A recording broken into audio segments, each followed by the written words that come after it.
Is there anybody there?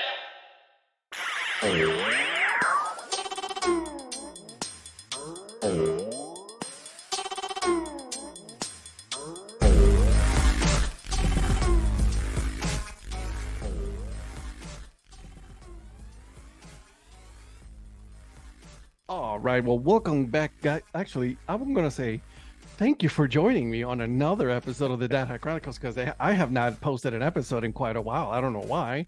It's not because my hard drive didn't die on me or I wasn't moving or, all that fun stuff in between. That was fun. Hi, my name is Ed of the Dad Hat Chronicles.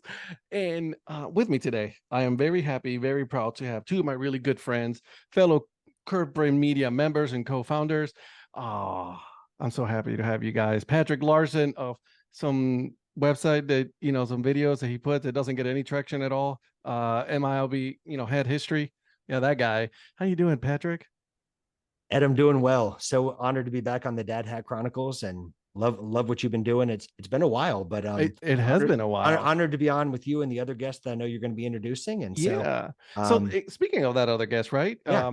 This guy, like you said, New York Times bestseller, right? Yeah, yes, he is. In fact, a great author. Yes, in fact, the New York Times informed us that he was the New York Times bestseller. That's what I'm saying. Exactly. Yeah. He has he writes for some articles for minor league baseball. No, not the website, not the league, okay, but minor league baseball, which it's even better for us because then he's more grounded like us, right? He has a book.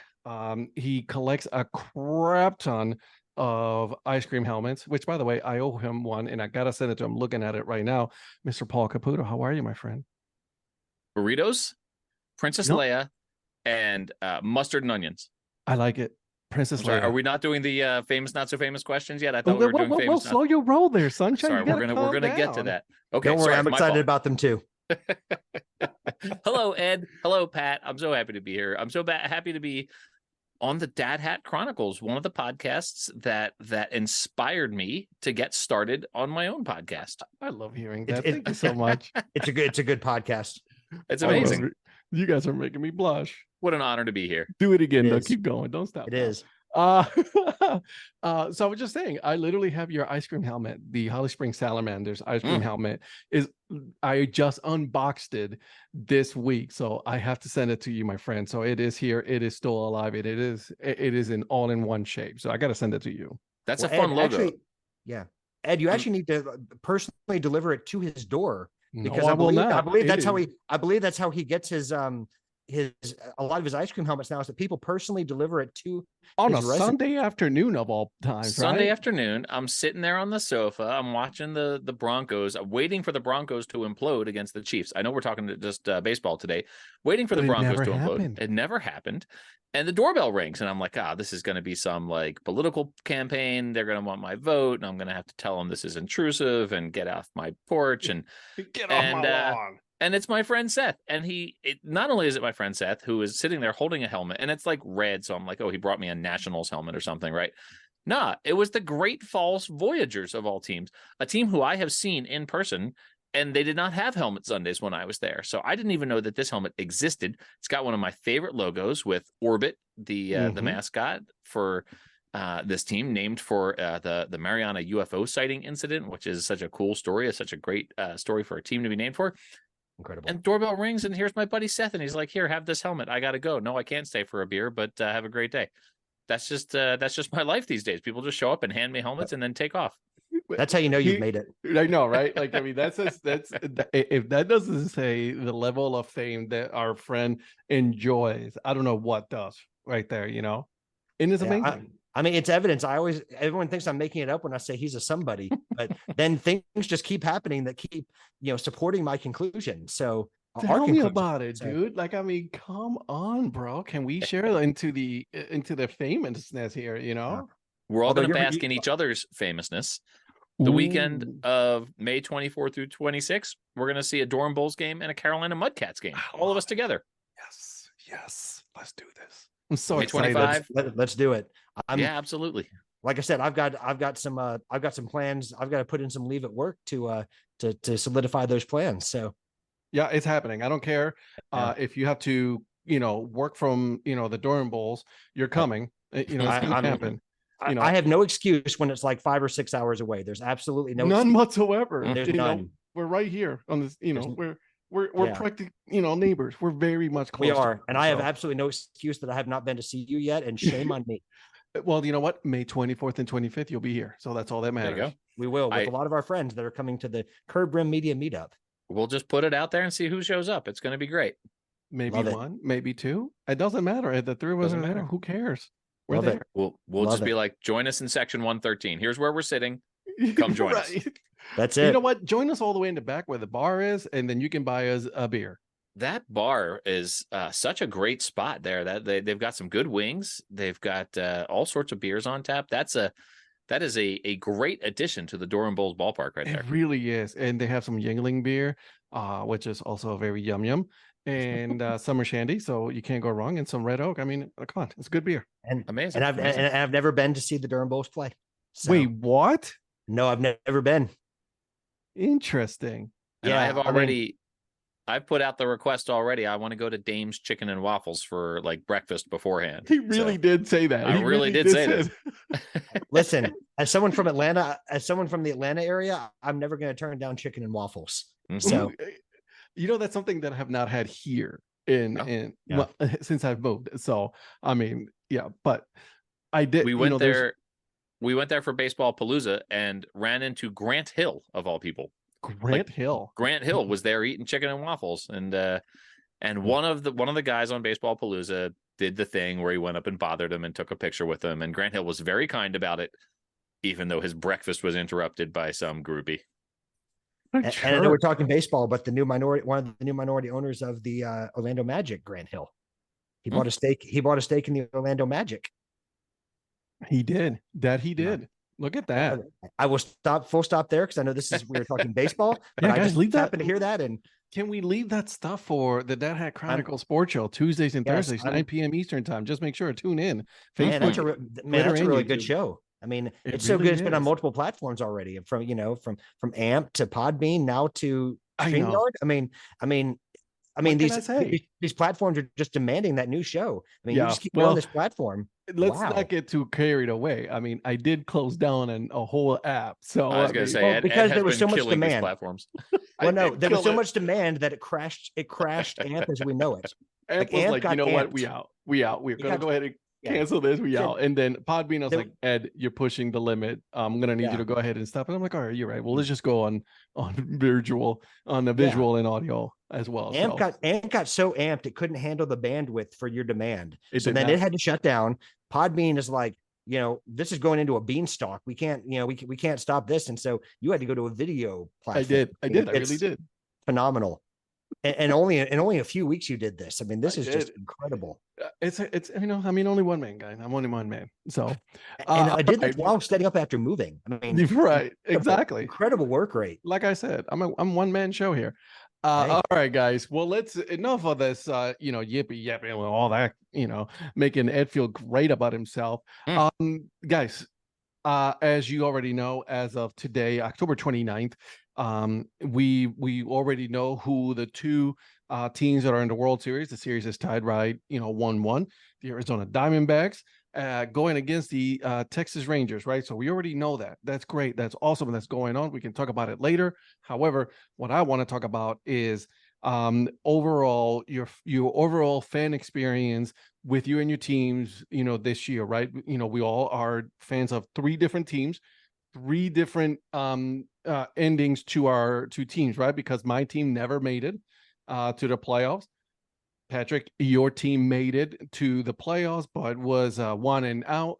Right, so one and done, and they were out. And then our good friend Paul here, your team made it all the way to the National League Championship, and they're no longer there. So I want to get you guys' opinion so far of did the season for you guys, and I'll start with you, Patrick. Did the season meet your expectations? Just for your team, right? Just not the whole league overall, but your team. Did it meet the expectations that you thought that the team was going to be at? No, I had really high hopes going into the season, and I think a lot of people did for the Blue Jays, to be quite honest. So for those that don't know, I'm a Toronto Blue Jays fan, and for what they spent in payroll and the players that they brought in, and for a team that overall stayed relatively healthy. I mean, the pitching staff, I think they used 7 pitchers in the starting rotation for the whole season, which is something that most teams hardly ever get to do anymore. So for the team being so lucky with the lack of injuries and everything else, they just underperformed. And they were lucky, just being completely objective, they were lucky to get into the playoffs. They kind of tripped into the playoffs. So they actually have the Texas Rangers to even thank for even getting into the playoffs, because they couldn't do it themselves. So I felt like all season, I felt like the offense was going to be so much better than it was. One of the question marks, the bullpen actually performed reasonably well, and with it's something that they tried to shore up, in the offseason, and they did. But but for having such a talented lineup, I mean, it really disappointed. Not a lot of power numbers, like Vladimir Guerrero Jr.'s numbers were down. George Springer had an up and down season. I mean, Bo Bichette, when he could stay on the field healthy, was great. He was an exception to that. But Dalton Varsho coming over from Arizona, we had a little bit more hope for him. He was great defensively, which we know he can do. You're right. But at the plate, not, we lost a little bit of power that Lourdes Gurriel Jr., who went over to Arizona in that trade, that he brought. And so losing Teoscar Hernandez, you lost a little pop in the lineup, and it was just never really replaced. So, and I'll be honest with you, one of the things that I was not expecting for the Toronto Blue Jays to be swept by Minnesota Twins, and let's be honest, right? The Minnesota Twins were, compared to the Blue Jays, they were the inferior team. It's just the way it was. Like, I mean, let's be honest about it. The American League Central was an absolute dumpster fire down the river of a division. That's what it was. Like, they won by default because every single team, including my Cleveland Guardians, were an absolute dumpster fire of a division. So I was not expecting that, man. No, well, I mean, that's the team you probably would have, in the American League, if you had tried to pick a team that you would have wanted to face, I think it would have been the Twins.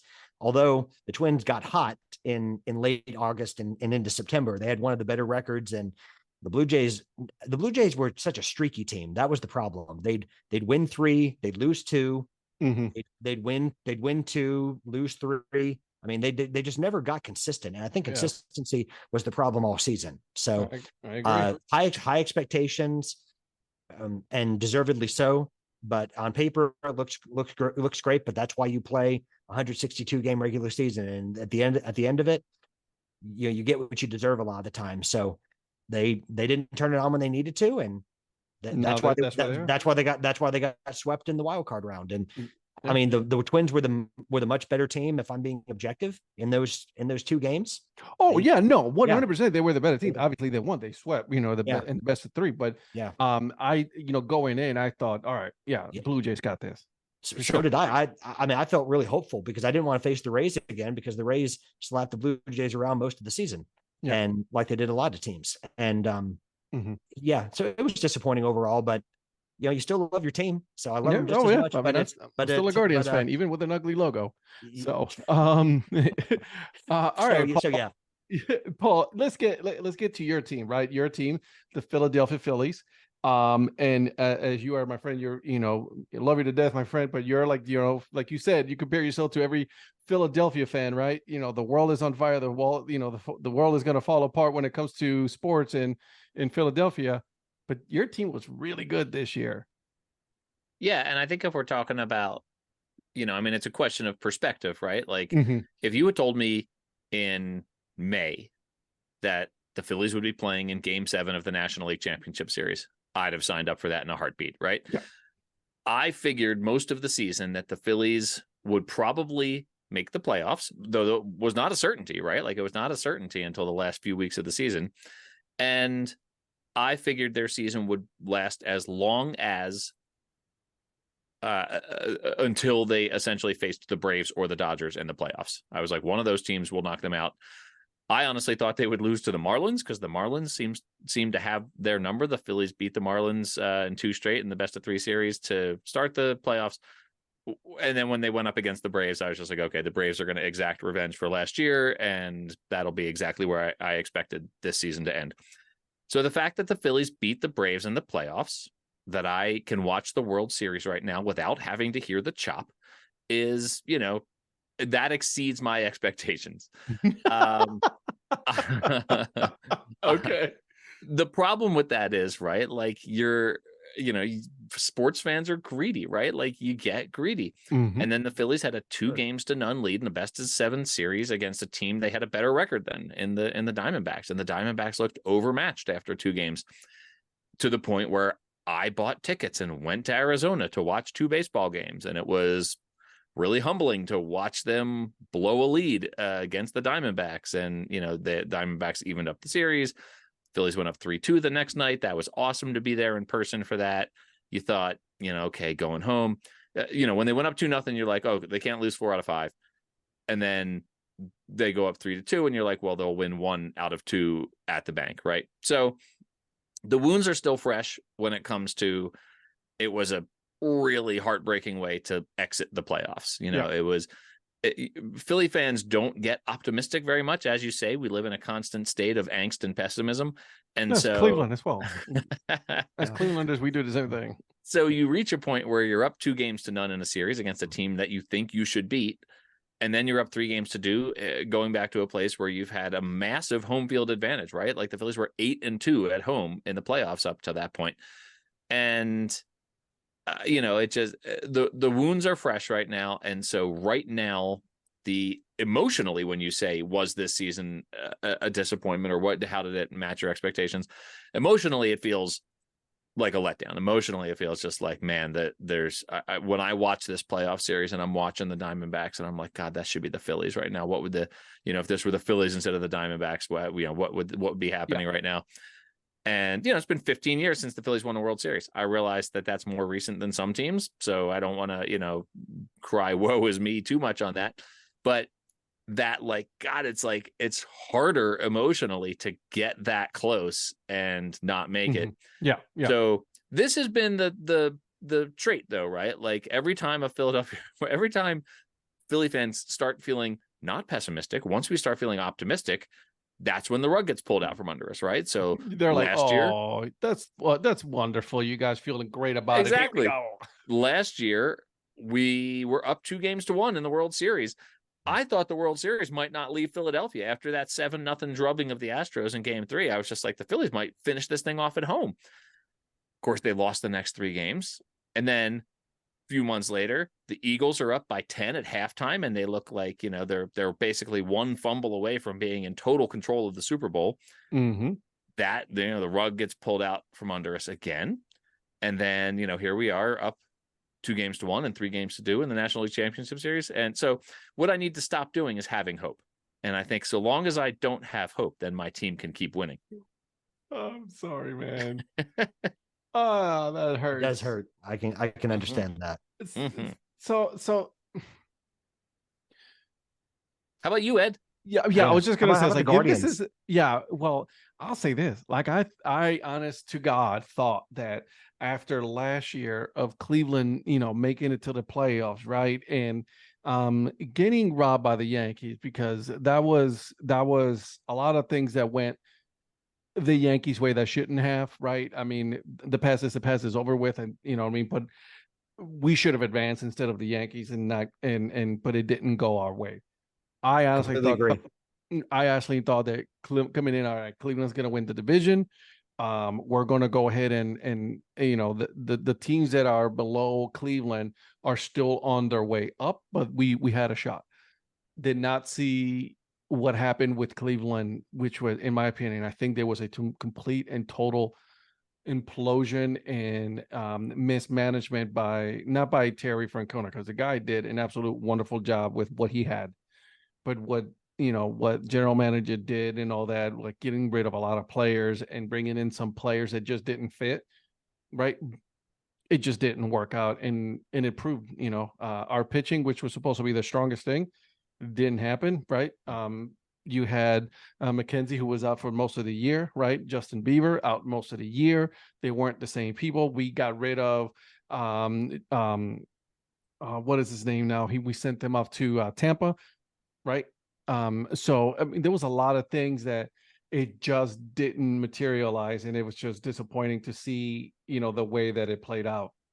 So, to me, it was a complete and total implosion by Cleveland at that point, and it was just disappointing to see. And Ed, I have a question for a Cleveland fan. Do you think that management gave up on the team too early? Yes. Or the deadline? Yeah. Oh yeah, 100%. They did. They gave up.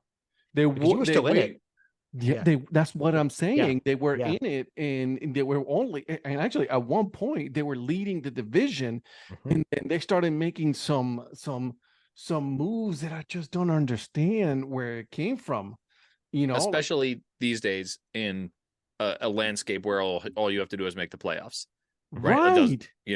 To give up when you're in shouting distance of the Aaron Savali was the guy. Oh, Savali. Okay. Yeah.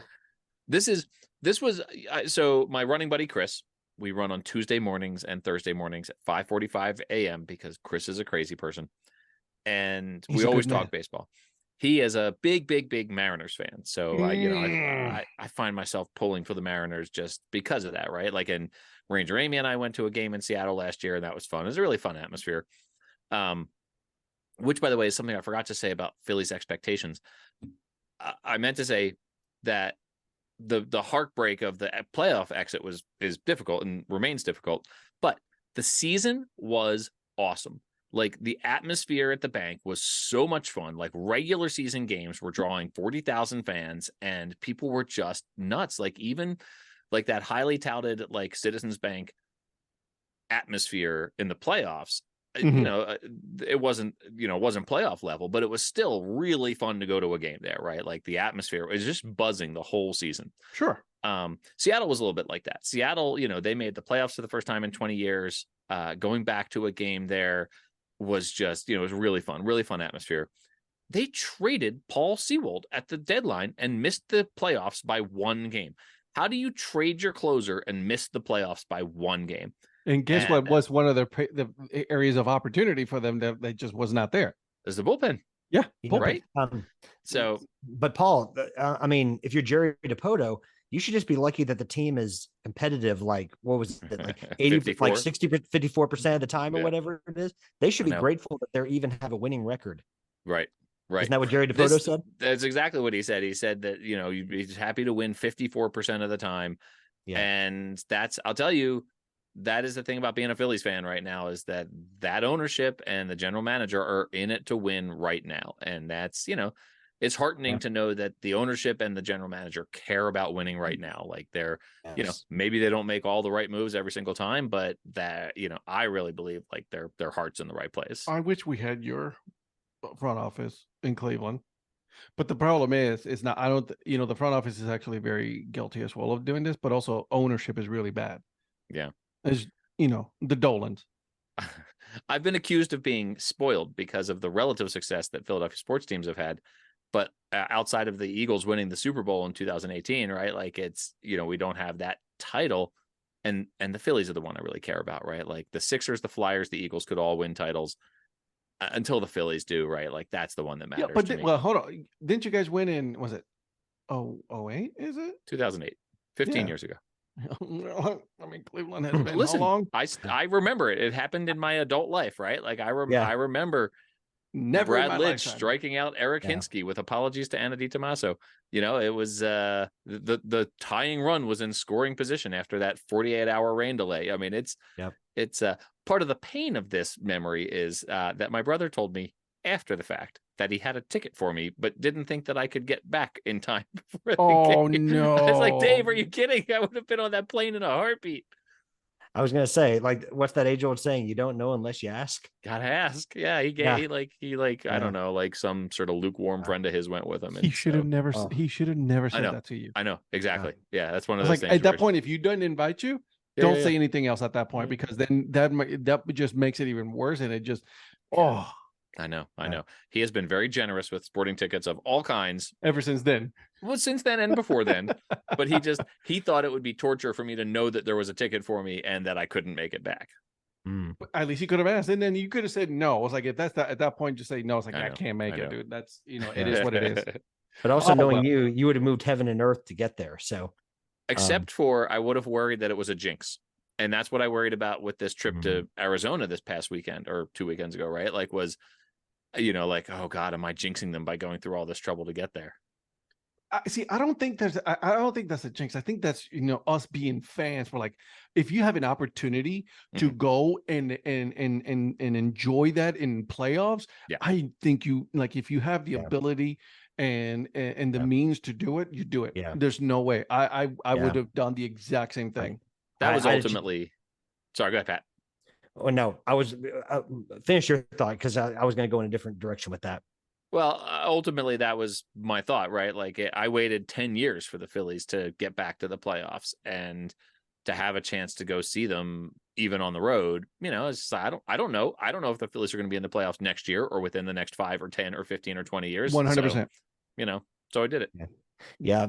And I had a chance with the Blue Jays. I had a buddy in Toronto that invited me up, and I didn't take advantage of it, and I regret it because it was the first time they'd made. That was when they broke the playoff drought of the longest playoff drought in North American sports at the time, and they were in, and they made a run, and I had a chance to go up there and see a home game, and I didn't do it, and I still regret it. So good on you, Paul, for taking advantage of it. Well, you had the added complication of your passport being revoked after those felony convictions. So 100%. So it's harder to get to Toronto. I thought we were going to keep that. I thought we were going to keep that before we went on air. Sorry, criminal. Sorry, I think that's my pre-meeting. I enjoyed having a. That was pertinent information to put out there. I mean, that's part of the information that you need to put out there, Patrick. Yeah, Ed, is there a position? Is there a current position open for like a producer of the Dad Hat Chronicles sports show? Because I'm currently going to be looking for new employment. We'll discuss this off air. My friend, we'll discuss this off air. Sounds good. All right. So now that we talked about our individual teams, when it comes to baseball, what was your overall feelings on how this major league season went for you guys overall, right? Let's take out the teams, but I'm just talking about, the crest, right? Major League Baseball. How did you guys think that it went? Did you guys went as expected? Was there any surprises? Anything that you wish baseball would do different? And Paul, I will hold off on trying to talk about the runner on second. Okay, we get it. Well, you'll note that they don't do the runner on second during the playoffs because they want to play real baseball. For now, this is. I feel like this is. I have a moment here to have a moment of clarity, a moment of discussion. I think that it's a sign of emotional maturity and ability to be introspective and to maybe even emotional intelligence to look at something, look at the evidence, and admit that your opinion was wrong. Oh, this is going to be good. And Ed, I'm giving you the chance to do that with the runner on second. Your opinion is wrong about the runner on second. I'm just kidding. No, I am using this moment to say I may have been wrong about the pitch clock. After a season of the pitch clock in Major League Baseball, there were aspects of it that I enjoyed, right? Like, I think maybe it could still be relaxed a little bit. I think it doesn't. I think that maybe it's a little bit of overkill. It could be a couple seconds longer, but in general, I liked the effect that the pitch clock rule had on baseball. Now, that being said, the runner on second is just little league goofiness that feels just wacky to me, and it changes the nature of the game. The other rule that I really, really don't like as the way I wondered how I would feel about it. So here's the one. I'm going to say this, and you guys feel free to jump in at any time because I could just go on and on and on. But I'm loving this. So go ahead, keep going. I'll jump in. Don't you worry. The pitch clock I ultimately ended up enjoying.